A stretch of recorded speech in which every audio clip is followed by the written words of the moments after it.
Hello guys, നമ്മൾ ഇന്ന് ചെയ്യാൻ പോകുന്നത് I am not a robot എന്ന ഡ്രാമയിലെ 4th എപ്പിസോഡാണ്. ഈ എപ്പിസോഡ് സ്റ്റാർട്ട് ചെയ്യുന്നത് കിം ചെറുതായിരിക്കുമ്പോൾ അവൻ അമ്മയുടെയും അച്ഛൻ്റെയും കൂടെ ചീട്ടുകൊട്ടാരം നിർമ്മിക്കുന്നതായിരുന്നു. കിമ്മിൻ്റെ ബർത്ത്ഡേ പാർട്ടി കഴിഞ്ഞു വരുമ്പോൾ കിമ്മിൻ്റെ കയ്യിൽ നിന്ന് ബലൂൺ ആകുമ്പോൾ അച്ഛന് പുറത്തേക്കുള്ള കാഴ്ച കാണാതെയാണ് അവർക്ക് അവിടെ നിന്ന് ആക്സിഡൻ്റ് ആകുന്നത്. രക്തത്തിൽ കുളിച്ച അമ്മ കിമ്മിനെ മാറോട് ചേർത്ത് കെട്ടിപ്പിടിച്ചതുകൊണ്ടാണ് കിമ്മിന് അന്ന് യാതൊന്നും പറ്റാതെ അവൻ രക്ഷപ്പെട്ടത്. ആ ആക്സിഡൻറ്റിൽ അമ്മയും അച്ഛനും ആ സ്പോട്ടിൽ തന്നെ മരിച്ചുപോയിരുന്നു. അമ്മയുടെയും അച്ഛൻ്റെയും ഫ്യൂണറിൽ കിം പോയപ്പോഴായിരുന്നു അച്ഛൻ്റെ കമ്പനിയിലുള്ള മാനേജർ കിമ്മിനെ കൊണ്ട് അത് സൈൻ ചെയ്യിപ്പിക്കാൻ നോക്കുന്നത്. അതെല്ലാം കണ്ട് അവന് ഒന്നും മനസ്സിലാകുന്നില്ലായിരുന്നു. പക്ഷെ അവൻ അന്നേരം കുറച്ചെല്ലാം അറിഞ്ഞിരുന്നു. അതുകൊണ്ട് അവന് ഒപ്പിടാൻ ഭയമായിരുന്നു. അപ്പോൾ അവൻ പറയുന്നുണ്ട്, ഞാൻ ബാത്റൂമിലൊന്ന് പോയിട്ട് വരാം, എന്നിട്ട് ഞാൻ ഒപ്പിടാം എന്നെല്ലാം അവൻ പറയുന്നുണ്ട്. ബാത്റൂമിൽ നിന്ന് വരുന്ന കിം കാണുന്നത് മാനേജർ അവൻ്റെ അങ്കിളിനോട് സംസാരിക്കുകയാണ്.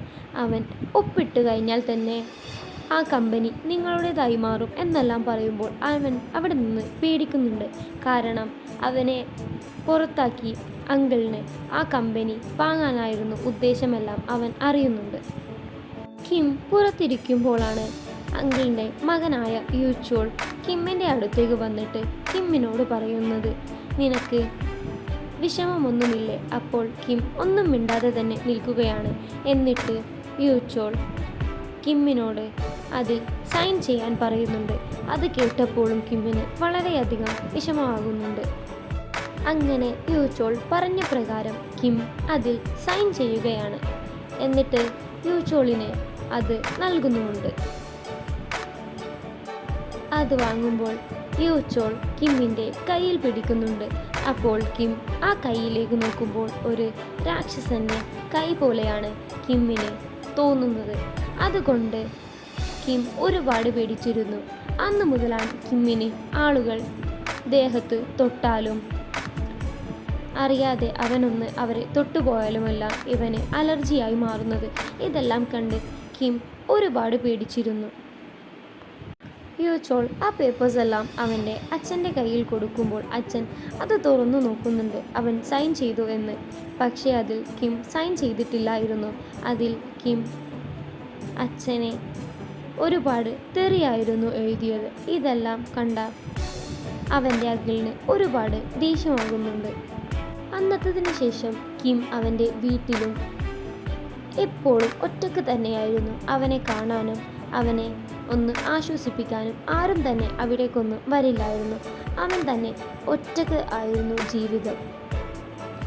ഇതെല്ലാം സ്വപ്നം കണ്ട് എണീക്കുന്ന കിമ്മിനെയാണ് കഴിഞ്ഞ എപ്പിസോഡിൽ കാണിച്ചത്. കിം എണീച്ച് ഇതെല്ലാം കൊണ്ട് നെട്ടുന്നുണ്ട്. എന്താണ് ഇപ്പോൾ ഈ സ്വപ്നം കണ്ടത് ഒന്നും കിമ്മിന് മനസ്സിലാകുന്നില്ല. കിം നോക്കുമ്പോൾ കിമ്മിൻ്റെ തൊട്ടടുത്ത് തന്നെ AJ3 ഉണ്ടായിരുന്നു. അതുകൊണ്ട് കിമ്മിന് കുറച്ചെല്ലാം ആശ്വാസമാകുന്നുണ്ട്. കിം വാച്ചിലേക്ക് നോക്കുമ്പോൾ അവൻ ഒട്ടും അലർജറ്റിക് അല്ല. അതിൻ്റെ കാരണം എന്താണെന്ന് കിം AJ3യോട് ചോദിക്കുന്നുണ്ട്. അപ്പോൾ AJ3 പറയുന്നുണ്ട്, ഞാൻ നിങ്ങളുടെ ആ സിറിഞ്ച് വെച്ച് കുത്തിയിട്ടുണ്ട്, അതുകൊണ്ടാകും എന്ന് പറയുമ്പോൾ കിം ഒരുപാട് സന്തോഷിക്കുന്നുണ്ട്. കാരണം ഇതുവരെ അവനിങ്ങനെ അപകടം പറ്റുമ്പോൾ ഒരാളും സഹായിക്കാനില്ലായിരുന്നു. ഇപ്പോൾ AJ3 ഉണ്ടല്ലോ എന്ന സന്തോഷം അവൻ്റെ മുഖത്തുണ്ടായിരുന്നു. അവൻ AJ3യുടെ കവിളിലെല്ലാം പിടിച്ച് താങ്ക്സ് എന്നെല്ലാം പറയുന്നുണ്ട്. എന്നിട്ട് കിം നോക്കുമ്പോൾ അവൻ്റെ കാലിൽ AJ3 സിറിഞ്ച് കുത്തിവെച്ചിട്ടുണ്ടായിരുന്നു. പിന്നെ കയ്യിലും കുത്തിയിരുന്നു. അത് കഴിഞ്ഞ് അവൻ്റെ കാലിലും കുത്തിയിരുന്നു. ഇതെല്ലാം കണ്ട് ചൂടാവുന്നുണ്ട് കിം. എന്നിട്ട് AJ3യോട് പുറത്തേക്ക് പോകാനെല്ലാം പറയുന്നുണ്ട്. ജിയ പുറത്തേക്ക് പോകാൻ പറഞ്ഞ് അവൾ പുറത്തേക്ക് വരുമ്പോഴാണ് കിമ്മിന് കഴിഞ്ഞ പ്രാവശ്യം കൊടുത്ത ആ ടോയിൻ കവർ കാണുന്നത്. അത് കണ്ട് ജിയ അതിൻ്റെ അടുത്തേക്ക് പോയി നോക്കുന്നുണ്ട്. എന്നിട്ട് അത് എടുത്തു നോക്കുമ്പോഴാണ് അതിൽ കഴിഞ്ഞ പ്രാവശ്യം അവൾ കൊടുത്തപ്പോൾ ഐസ്ക്രീമിൻ്റെ ഫുഡിൻ്റെ എന്തൊക്കെ പറ്റിപ്പിടിക്കുന്നത് അവൾ കാണുന്നത്. അങ്ങനെ ജിയ വിചാരിക്കുന്നുണ്ട്. ഇത് കണ്ടിട്ടാണ് കിമ്മിന് അന്ന് ചൂടായത് ഇത് സെക്കൻഡ് ഹാൻഡ് സാധനമാണെന്ന് കരുതിയിട്ടുണ്ടാകും എന്നെല്ലാം അവൾ ചിന്തിക്കുന്നുണ്ട്. അപ്പോൾ അവൾക്ക് അവനെ വെറുതെ ചീത്ത പറഞ്ഞതാണ് എന്നെല്ലാം തോന്നുന്നുണ്ട്. ജിയ തിരിച്ച് സയൻറ്റിസ്റ്റിൻ്റെ അടുത്തേക്ക് പോകുമ്പോഴാണ് കിമ്മിൻ്റെ കൂടെ ചിലവഴിച്ച ഓരോ നിമിഷങ്ങൾ അവൾ ഓർക്കുന്നത്. അവൾ വിചാരിക്കുന്നുണ്ട് കിം ആദ്യം കണ്ട പോലെയൊന്നുമല്ല, അവൻ വളരെയധികം പാവമാണ് എന്നെല്ലാം ചിന്തിച്ചിട്ടാണ് അവൾ സയൻറ്റിസ്റ്റിൻ്റെ അടുത്തേക്ക് പോകുന്നത്. സയൻറ്റിസ്റ്റിൻ്റെ അടുത്തേക്ക് പോയിട്ട് ജിയ സയൻറ്റിസ്റ്റിനോട് പറയുന്നുണ്ട്, ഞാൻ ഇവിടെ റോബോട്ടായി അഭിനയിക്കുന്നതൊന്നും എൻ്റെ ചേട്ടൻ അറിയില്ല. ചേട്ടൻ കിമ്മിൻ്റെ കമ്പനിയിലെ മാനേജറാണ്. അത് ഞാൻ ഇപ്പോഴാണ് അറിയുന്നത്.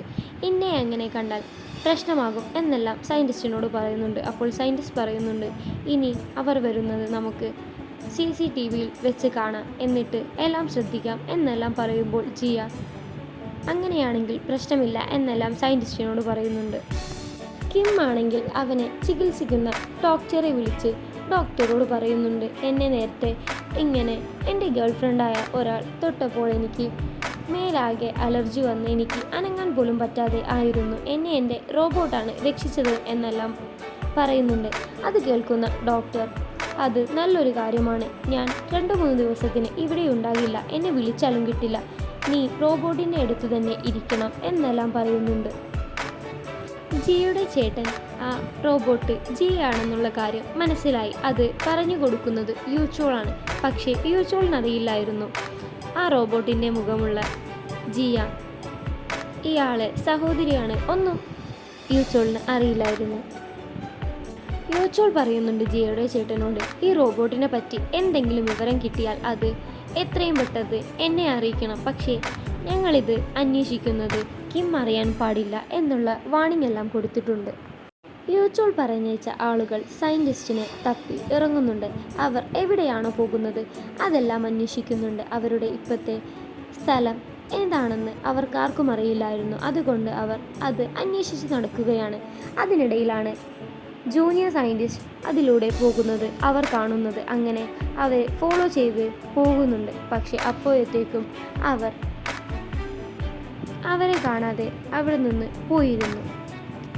കിമ്മിനിപ്പോൾ എവിടെ ഇരുന്നാലും റോബോട്ട് അവിടെ ഉള്ളതായി തോന്നുന്നുണ്ട്. കാരണം കിമ്മ പോലും അറിയാതെ കിമ്മിൻ്റെ ഉള്ളിൽ റോബോട്ടിനോട് ഒരു ഇഷ്ടം തോന്നിയിരുന്നു. റോബോട്ടിനെ മിസ് ചെയ്യുന്ന കിം അവരുള്ള സ്ഥലത്തേക്ക് പോയി നോക്കുമ്പോഴാണ് റോബോട്ട് അവിടെ സംസാരിക്കുന്നത് കേൾക്കുന്നത്. ജൂനിയർ സയൻറ്റിസ്റ്റിന് തലവേദനയായത് കാരണം അവരോട് അവിടെ ഇരുന്ന് റോബോട്ട് സ്വിമ്മിംഗ് പൂളിൽ മുങ്ങിയിരിക്കാൻ പറയുന്നത് കേൾക്കുന്ന കിം ആണെങ്കിൽ നെട്ടുന്നുണ്ട്. എന്നിട്ട് കിം അവിടെ നിന്ന് പോകുന്നുണ്ട്. അത് കേട്ടയുടൻ കിം അവിടെ നിന്ന് ഓടി അവൻ്റെ പൂളിൽ പോയി മുങ്ങിയിരിക്കുകയാണ്. അവൻ ഇപ്പോൾ ചിന്തിക്കുന്നുണ്ട്, റോബോട്ട് എന്തിനെയാണ് തലവേദനയ്ക്ക് പൂളിൽ മുങ്ങിയിരിക്കാൻ പറഞ്ഞത് എന്നെല്ലാം അവൻ ചിന്തിക്കുന്നുണ്ട്. ജിയുടെ ചേട്ടൻ്റെ വൈഫിനെ പിടിച്ചിരുത്തി അവർ ഡ്രിങ്ക്സ് എല്ലാം അടിക്കുന്നുണ്ട്. എന്നിട്ട് ജിയുടെ ചേട്ടൻ ജിയെ പറ്റി ഓരോ ചോദ്യങ്ങളെല്ലാം ചോദിക്കുന്നുണ്ട്. അവർ പറയുന്ന ഇടയിൽ ജിയുടെ ചേട്ടന് മനസ്സിലായിട്ടുണ്ട് സയൻറ്റിസ്റ്റ് ജിയുടെ ആദ്യത്തെ അഫെയർ ആയിരുന്നു എന്നുള്ള കാര്യമെല്ലാം ജിയുടെ ചേട്ടൻ അറിയുന്നുണ്ട്. അപ്പോഴാണ് ജിയ ഒരു കാര്യം ആലോചിക്കുന്നത്. സയൻറ്റിസ്റ്റിനോട് ട്രാൻസ്പെറൻ്റ് ആയിട്ടുള്ള കുട ഉണ്ടാക്കാനുള്ള ഐഡിയാസ് എല്ലാം ജിയ കൊടുത്തിട്ടുണ്ടായിരുന്നു. അങ്ങനെ ജിയക്ക് വേണ്ടി സയൻറ്റിസ്റ്റ് ആ ട്രാൻസ്പെറൻ്റ് ആയിട്ടുള്ള കുടയെല്ലാം ഉണ്ടാക്കി കൊടുക്കുന്നുണ്ട്. ഇതെല്ലാം അന്ന് ജിയക്ക് വളരെയധികം സന്തോഷമുള്ള കാര്യമായിരുന്നു. പിറ്റേന്ന് രാവിലെ AJ3 കിമ്മിൻ്റെ വീട്ടിലേക്ക് വന്ന ഉടൻ ആ ബോക്സ് ആയിരുന്നു പൊളിച്ചു നോക്കുന്നത്. അത് കണ്ട് കിം ചോദിക്കുന്നുണ്ട്, അത് അവൾ പൊട്ടിച്ചതാണ്, നീ എന്തിനാണ് എടുത്തു നോക്കുന്നത് എന്നെല്ലാം പറയുമ്പോൾ AJ3 അതെടുത്ത് അവനെ കാണിച്ചു കൊടുക്കുന്നുണ്ട്. ഇത് നിങ്ങളുടെ സ്പെഷ്യലായിട്ടുള്ള മാലയല്ലേ, ഇത് നിങ്ങൾ കഴുത്തിലിട്ടോളൂ എന്നെല്ലാം പറയുന്നുണ്ട്. എന്നിട്ടത് നിർത്തി കിമ്മിന് നേരെ നീട്ടുന്നുണ്ട്. അത് പൊട്ടിയിട്ടില്ല എന്നെല്ലാം AJ3 കിമ്മിനോട് പറയുന്നുണ്ട്. എന്നിട്ട് AJ3 കിമ്മിന് കൊടുക്കുമ്പോൾ കിം കഴുത്ത് നീട്ടിക്കൊടുക്കുന്നുണ്ട്. കഴുത്തിലിട്ടോളൂ എന്ന് പറഞ്ഞ് അതും അവൾ ചെയ്തു കൊടുക്കുന്നുണ്ട്. യൂച്ചോളിൻ്റെ അടുത്തേക്ക് കിമ്മിൻ്റെ ഫിയാൻസ് വന്നിരുന്നു. യുച്ചോൾ അവളോട് പറയുന്നുണ്ട്, എനിക്ക് നിന്നെ ഇഷ്ടമാണ്. കിമ്മിനേക്കാളും എന്തുകൊണ്ടും നിനക്ക് ബെറ്റർ ഞാനാണ് എന്നെല്ലാം പറയുമ്പോൾ അവൾ പറയുന്നുണ്ട്, എൻ്റെ അച്ഛൻ കിമ്മിനായിട്ടുള്ള വിവാഹം ഉറപ്പിച്ചു കഴിഞ്ഞു. ഇപ്പോൾ നിനക്ക് ചാൻസ് ഇല്ല എന്നെല്ലാം അവൾ പറയുന്നുണ്ട്. എന്നിട്ട് അവൾ യുച്ചോളിനോട് ചോദിക്കുന്നുണ്ട്, നിനക്ക് ആദ്യവും ഉള്ളതല്ലേ അവനുമായിട്ടുള്ള ഈ ഫൈറ്റിംഗ്, ഇപ്പോഴും ഇത് നിർത്തിയിട്ടില്ലേ എന്നെല്ലാം അവൾ ചോദിക്കുന്നുണ്ട്. അപ്പോൾ യുച്ചോൾ പറയുന്നുണ്ട്, അത് ഒരിക്കലും നിർത്താൻ പോകുന്നില്ല എന്നെല്ലാം പറയുന്നുണ്ട്. സയൻറ്റിസ്റ്റിനെ കാണാനായി ജിയുടെ ചേട്ടൻ വന്നിരുന്നു. എന്നിട്ട് ജിയുടെ ചേട്ടൻ സയൻറ്റിസ്റ്റിനോട് പറയുന്നുണ്ട്, ജിയക്ക് നിങ്ങളെ വളരെയധികം ഇഷ്ടമാണ്. അവൾ ഇപ്പോഴും സംസാരം കേട്ടാൽ അത് മനസ്സിലാകും എന്നെല്ലാം പറയുമ്പോൾ സയൻറ്റിസ്റ്റ് പറയുന്നുണ്ട്, അത് എല്ലാം കഴിഞ്ഞു പോയി. അത് കഴിഞ്ഞിട്ട് 2-3 വർഷവും കഴിഞ്ഞു. ഇനി അതിനെപ്പറ്റി എനിക്കൊന്നും പറയാനില്ല എന്നെല്ലാം പറയുന്നുണ്ട്. കിം ഭക്ഷണം കഴിക്കുന്നതിടെ അവൻ്റെ കൈ പൊള്ളിയത് കാരണം AJ3 അവൻ്റെ അടുത്ത് പോയി അവനെ ആശ്വസിപ്പിക്കുന്നുണ്ട്. ഇതെല്ലാം കണ്ട് കിം അവളെ വല്ലാതെ ഒന്ന് നോക്കുന്നുണ്ട്. കിമ്മിനെ ഇപ്പോൾ എന്തോ ഒരു അടുപ്പം AJ3യോട് തോന്നിയിരുന്നു. അത് കിമ്മ പോലും അറിഞ്ഞിട്ടിരുന്നില്ല. എന്നിട്ട് കിം AJ3യുടെ അടുത്തേക്ക് പോയി AJ3യെ കിസ് ചെയ്യാൻ പോകുന്നത് കാണിച്ചുകൊണ്ടാണ് I am not a robot എന്ന ഡ്രാമയിലെ 4th എപ്പിസോഡ് ഇവിടെ കഴിയുന്നത്.